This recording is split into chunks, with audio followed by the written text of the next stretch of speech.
Have you upgraded your phone over the weekend only to realize you need to authorize your eKey app as you're standing at the door?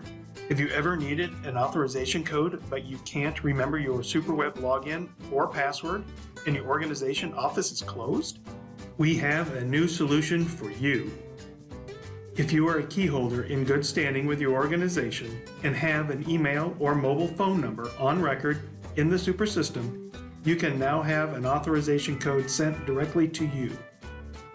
Install and open the Supra eKey app and select Activate eKey app. Enter your email or mobile phone number. This must be the same information on your Supra record. Enter your 4-digit PIN.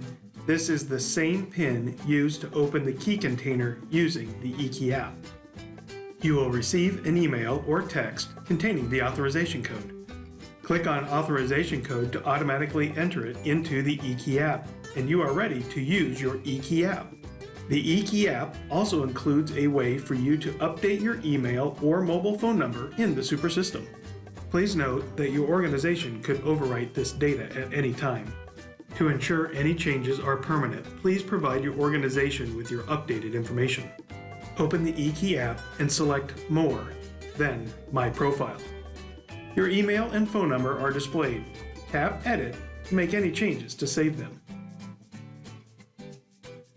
As a reminder, the email and phone number on file must be unique to you and not shared with another key holder for an authorization code to be generated from the eKey app. Keep in mind that your organization may limit the number of authorization codes you can generate per week.